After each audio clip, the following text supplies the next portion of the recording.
하나님의 말씀은 느헤미야 1장 8절에서 11절의 말씀입니다.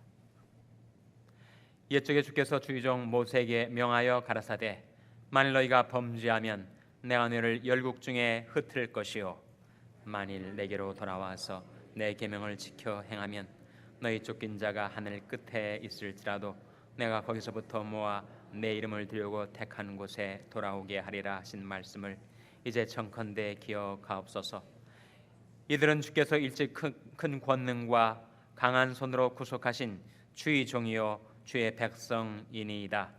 주여 구하오니 귀를 기울이사 종의 기도와 주의 이름을 경외하기를 기뻐하는 종들의 기도를 들으시고 오늘날 종으로 형통하여 이 사람 앞에서 은혜를 입게 하옵소서 하였나니 그때 내가 왕의 술관원이 되었었느니라. 아멘. 할렐루야. 저에게 평강의 복을 기원하는 마음으로 샬롬 인사 나누시기 바랍니다. 샬롬. 샬롬. 우리가 수요예배 시간에 느헤미야 말씀을 상고해 나가고 있는데 느헤미야의 주인공은 누굴까요? 느헤미야서의 주인공은 느헤미야입니다. 너무 질문이 어렵습니까? 느헤미야서의 기록자는 누굴까요? 느헤미야서의 기록자는 느헤미야입니다. 역시 질문이 어려운 것 같습니다. 느헤미야는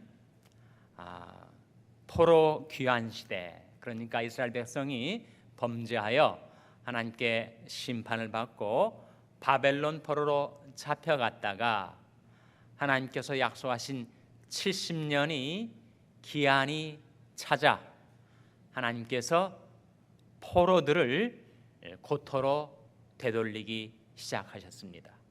바로 포로 귀환의 역사죠. 1차, 2차, 3차에 걸쳐 이루어진 그 포로 귀환의 역사에 우리가 주목할 몇 인물들이 있습니다. 스룹바벨, 에스라, 그리고 느헤미야가 있죠. 스룹바벨은 바로 세컨드 템플 피어리어드라고 알려진 제2성전 스룹바벨 성전을 건축했었던 바로 신앙인, 직업상으로는 유다의 총독이었고, 에스라는 하나님의 백성들의 심령을 재건하기 위하여, 이스라엘의 신앙을 재건하기 위하여, 이스라엘 민족의 심령의 부흥을 위하여 하나님이 쓰셨던 위대한 신앙인인데, 직업상으로 말하면 그는 제사장 겸 학사였습니다. 그리고 바로 우리가 느헤미야서에서 만나게 되는 이 사람 느헤미야는 직업상으로는 뭐죠? 뭐 하는 사람이었습니까? 그도 역시 유다에 돌아와서는 총독이었죠. 그러나 페르시아에 있을 때는 직업이 뭐라고 나옵니까? 술 맡은 관원장. 특이한 직업. 누구의 술을 맡은 거예요? 왕의 술을 맡은. 왕의 이름은 뭐였죠? 당시에 아닥사스다. 어느 나라 왕이었습니까? 페르시아 왕. 불과 2, 3주 전에 우리가 다 공부했던 내용인데 너무 기억이 아스라이 멀리 지금 사라지고 있는 것 같습니다. 페르시아 왕 아닥사스다의 술 맡은 관원장. 그 느헤미야가 돌아와서 이루었던 당시 시대적인 사명은 뭐였죠? 성전 건축은 아니었죠. 성전은 건축되었으니까. 느헤미야의 시대적인 사명은 무엇입니까? 예루살렘 성벽 재건이었습니다. 그래서 하나님께서 느헤미야를 통해서 이스라엘 민족을 보호하시고 인도하시는 그런 놀라운 역사를 이루셨는데, 우리가 느헤미야서에서 보게 되는 느헤미야는 세 가지 특징을 지닌 인물이었습니다. 하나는 기도의 사람, 둘째는 확신의 사람, 셋째는 실천의 사람이었습니다. 느헤미야는 결코 탁상공론하는 사람이 아니었어요. 그는 자신이 몸을 던져서 실행하고 실천하는 사람이었습니다. 정말 요즘 시대에 귀감으로 삼을 수 있는 언행일치의 사람, 신행일치의 사람, 신앙과 행동이 일치가 되는 그런 실천의 사람이었습니다. 느헤미야가 그렇게 실천의 사람이 될 수 있었던 것은 그가 확신의 사람이었기 때문이죠. 그 마음속에 그의 삶을 움직여가는 확신, 컨빅션이 있었기 때문에 그는 자신이 믿는 대로, 자신이 말하는 대로 실천하며 살 수 있는 추동력을, 추진력을 가슴속에 품고 살았던 사람이죠. 사람이 살아가는 모습이 크게 두 가지가 아닌가. 머리로 사는 사람이 있고 확신으로 살아가는 사람이 있지 않는가. 그래서 머리로 계산하고 재고 판단해서 머리를 쓰며 살아가는 사람은 느헤미야처럼 확신과 실천이 사람과는 좀 다르죠. 항상 머리를 쓰다 보니까 어떤 때는 옳은 판단을 내리지만 어떤 때는 또 그른 판단을 내리죠. 또 소위 말하는 상황윤리에 빠져서 그가 그 상황에 이끌려서 또 상황에 떠밀려서 표류하는 삶을 살기가 쉬운데 확신의 사람은 그렇지 않습니다. 예수님이 확신의 사람이었고 바울이 확신의 사람이었고 하나님이 각 시대에 쓰셨던 인물들이 다 확신을 가지고 살아갔던 사람이었는데 어떻게 느헤미야는 그런 확신을 갖고 살 수가 있었는가? 그것은 바로 그가 기도의 사람이었기 때문이죠. 머리를 쓰면 자기가 내린 판단에 대해서 자신이 없어요. 확신을 갖지 못하죠. 기도 가운데 하나님의 뜻이 무엇인지, 하나님의 길이 어디 있는지를 발견한 사람은 확신을 갖고 그 길을 갈 수가 있었던 것입니다. 그래서 느헤미야가 기도의 사람, 확신의 사람, 실천의 사람으로 우리 앞에 서 있는데 오늘 본 말씀 그 중에서도 특별히 느헤미야의 기도를 우리가 보게 됩니다. 느헤미야의 기도, 모든 기도에 3대 요소가 있다. 지난 시간에 우리가 함께 생각해 보았었죠. 기도의 3대 요소 무엇입니까? 바로 감사와 자백과 간구의 요소가 있습니다. 느헤미야의 기도도 마찬가지.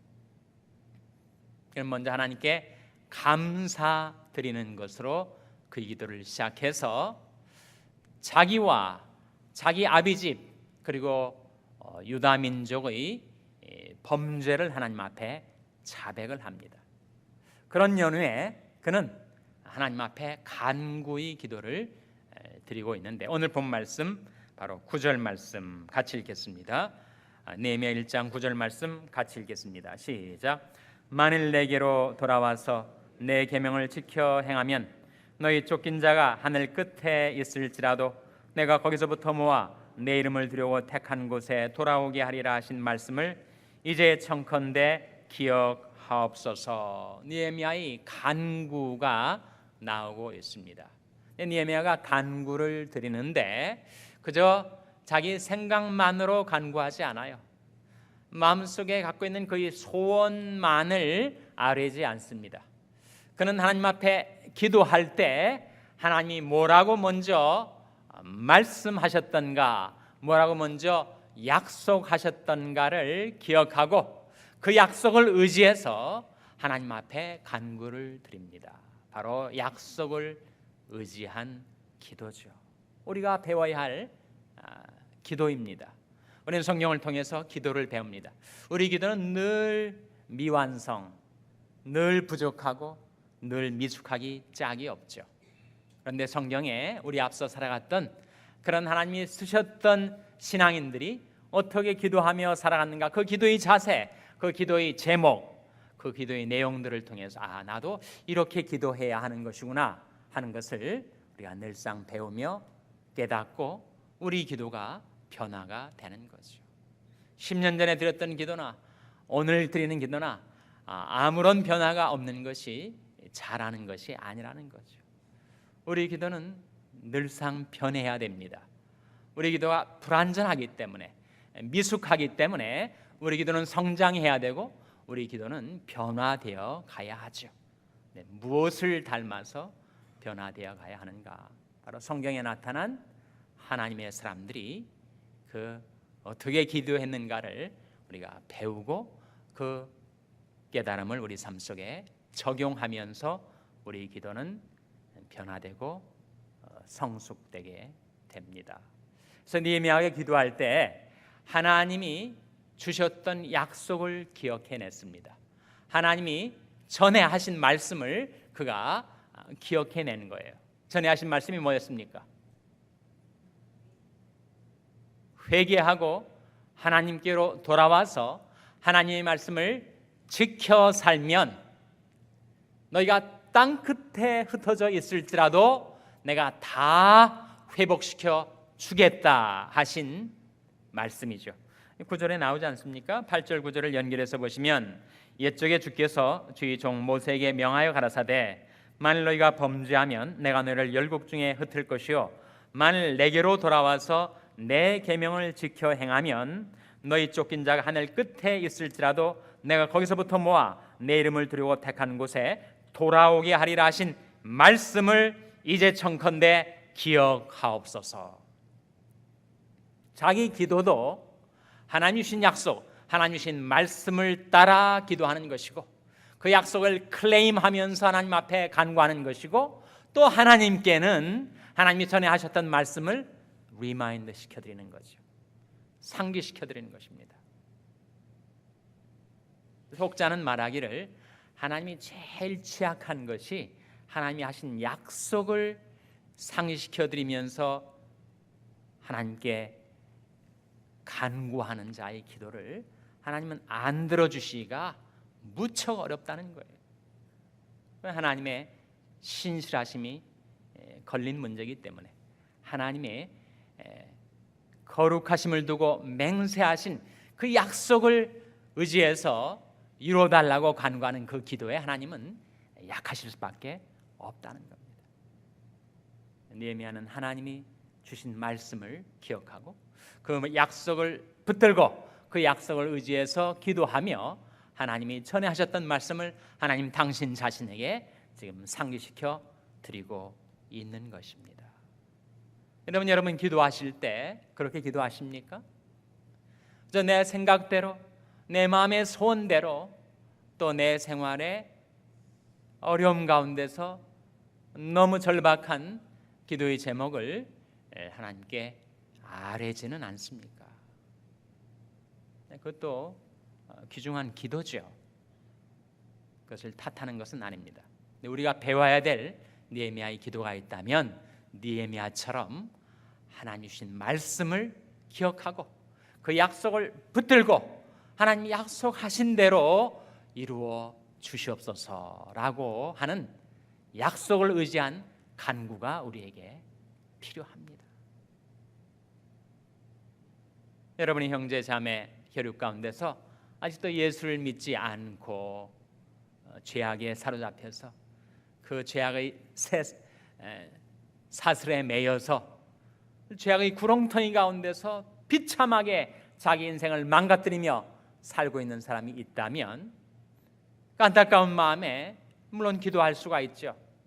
그러나 그렇게만 기도하지 마시고 느헤미야가 우리에게 보여주신 그 기도의 본을 기억하시라는 거예요. 그것은 바로 약속을 의지한 기도인데 어떤 약속을 여러분 기억하시고 의지해서 기도하시겠습니까? 그런 경우가 있다면 어떤 약속을 기억하시겠어요? 바로 사도행전 16장 31절을 기억하고 그 약속을 의지해서 기도해야 되지 않겠습니까? 어떤 말씀입니까? 주 예수를 믿으라 그리하면 너와 내 집이 구원을 얻으리라 하신 약속 아닙니까? 하나님 앞에 나와서 하나님 약속하신 대로 이루어 주시옵소서. 그렇게 기도하셔야죠.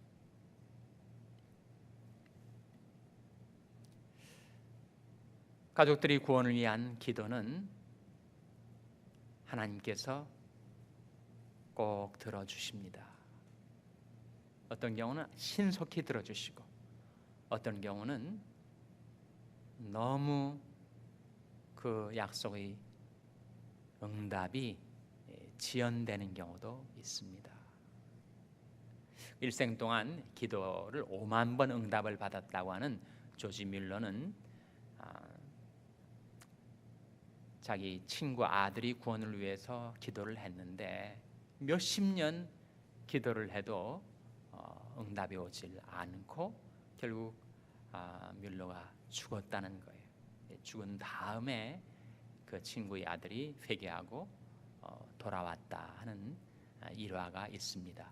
여러분이 하나님 앞에 드린 기도는 내 조급한 마음으로는 왜 이렇게 응답이 더디나 그렇게 생각할지 몰라도 하나님의 약속을 의지해서 드렸던 간구는 하나님께서 반드시 이루어 주시는데 시간이 좀 걸립니다.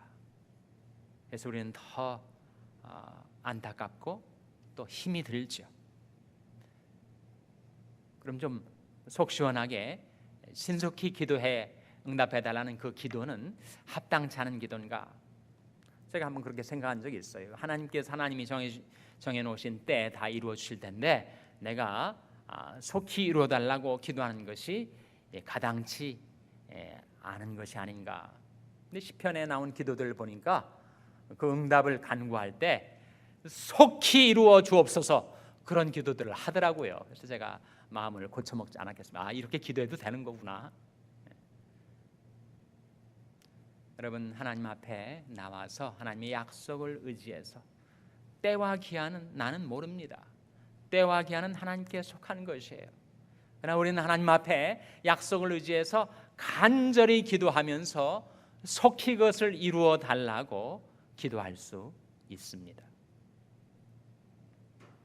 만약 여러분이 진로의 문제를 놓고 기도를 해왔다면 그저 역시 여러분의 소원을 아뢰는 기도에 머물지 마시고 하나님이 어떤 약속을 주셨는가 그 약속을 생각해내서 그 약속을 붙들고 그 약속을 의지하고 또 하나님께도 하나님이 이런 약속을 하시지 않았습니까? 상기시켜 드리면서 기도하시라는 거예요. 어떤 약속을 여러분 기억하게 됩니까? 시편 37편 5절 6절 말씀에 너희 길을 여호와께 맡기라. 저를 의지하면 저가 이루시고 내 의를 빛같이 나타내시며 내 공의를 정의 빛같이 하시리로다.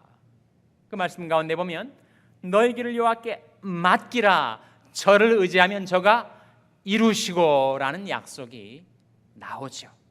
그 약속을 기억해내서 그 약속을 의지하고 그 약속을 하나님께 상기시켜 드리면서 하나님 제가 저희 모든 가는 길을 하나님께 맡기오니 그리고 날마다 하나님을 의지하여 살겠사오니 약속하신 대로 이루어 주시옵소서. 그렇게 기도하실 수 있다는 겁니다. 여러분 자녀들이 진로를 위해서 기도할 때도 마찬가지. 우리보다 훨씬 더 어렵게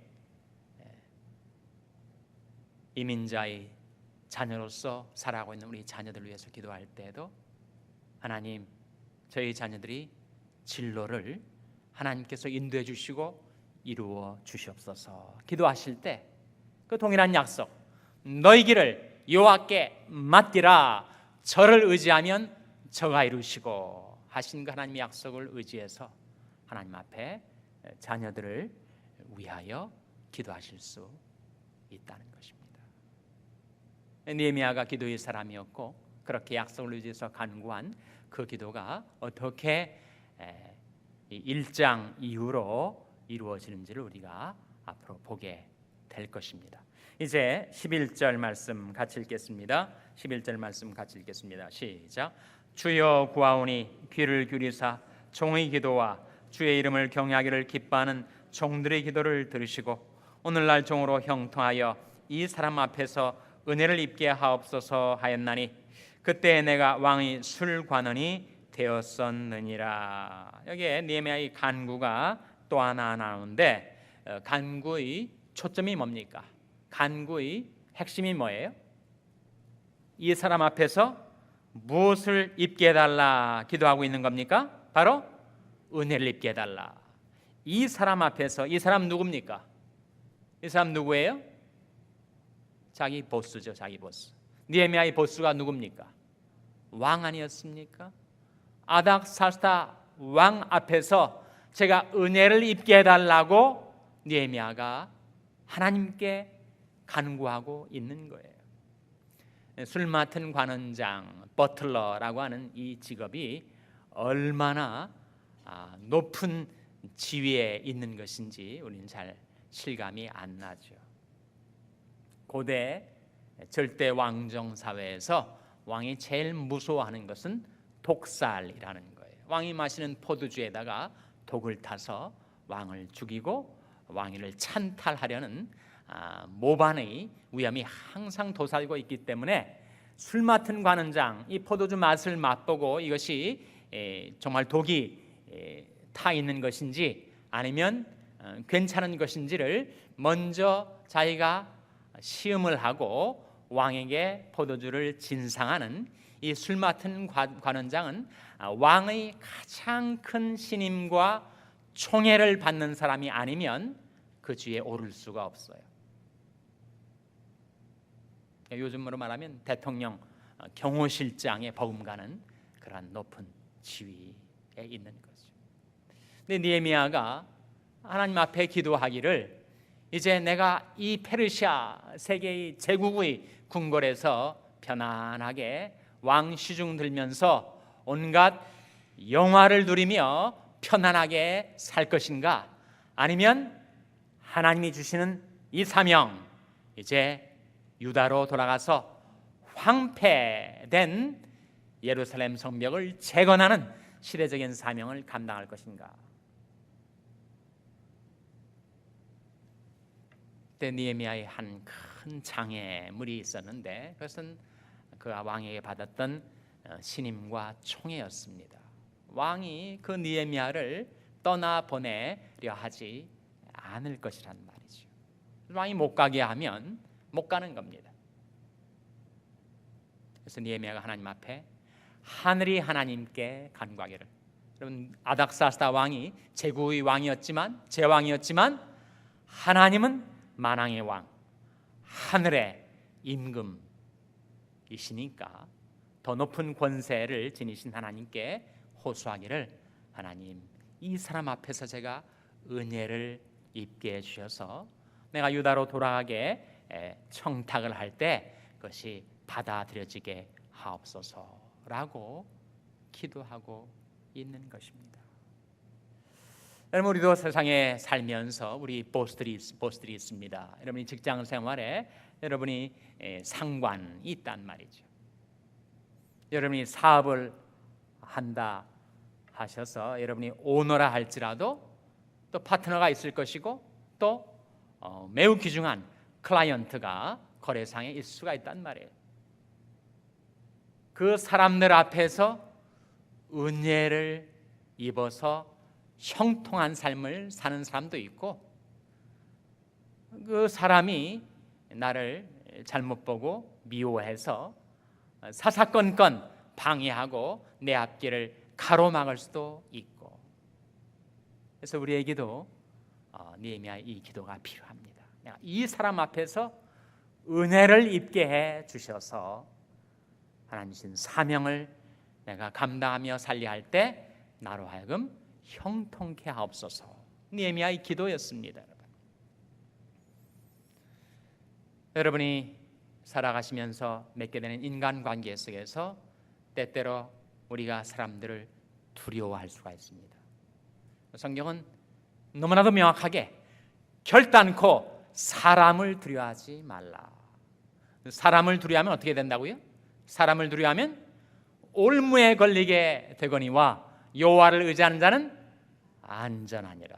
비록 자기는 일개 신하에 불과했지만 그 아닥스타 왕을 그가 무서워하지 않았습니다.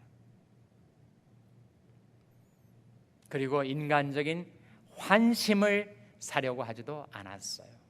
우리는 양극단으로 흐리기가 쉽죠. 사람에 대하여 우리는 사람을 무서워하든지 아니면 반대로 사람을 기쁘게 하려 하든지, 둘 다 우리로 하여금 올무에 빠지게 만드는 것입니다. 사도 바울이 이렇게 갈라디아서 1장 10절에 말합니다. 이제 내가 사람들에게 좋게 하랴, 하나님께 좋게 하랴, 사람들에게 기쁨을 구하랴. 내가 지금까지 사람이 기쁨을 구하는 것이었다면 그리스도의 정이 아니니라. 사람을 두려워하지도 말고 사람을 기쁘게 하려고도 하지 말고, 우리 기도는 하나님, 제가 이 사람 앞에서 은혜를 입게 하옵소서라는 느헤미야의 기도를 우리가 배우게 됩니다. 여러분의 생활 속에서도 이렇게 하나님의 약속을 의지해서 간구하는 여러분의 기도들을 하나님께서 받아주시기를 원하고, 사람을 두려워하지도 말고 사람을 기쁘게 하려고도 하지 말고 오직 사람 앞에서 하나님이 은총을 힘입어 사명을 감당하며 사는 길에 형통한 자가 되시기를 주님의 이름으로 축원합니다. 기도하시겠습니다. 아버지 하나님, 오늘도 말씀을 통하여 느헤미야의 신앙과 인격과 기도를 저희들에게 보여주신 것 감사를 드립니다. 저희들이 기도 생활 가운데서도 하나님의 약속을 기억하고 약속을 의지하고 약속을 하나님께 아뢰며 저희들이 간구하겠사오니 하나님, 저희들이 기도에 응답하여 주시옵소서. 세상 속에 살아갈 때 맺어지는 많은 사람들과의 관계 속에서 하나님, 저희들이 이 사람 앞에서 저희들이 은총을 입게 하여 주셔서 저희들이 하나님이 주신 사명을 감당하며 살려 할 때 형통한 자가 되게 하여 주시옵소서. 이 모든 말씀을 예수님의 이름으로 기도하옵나이다. 아멘.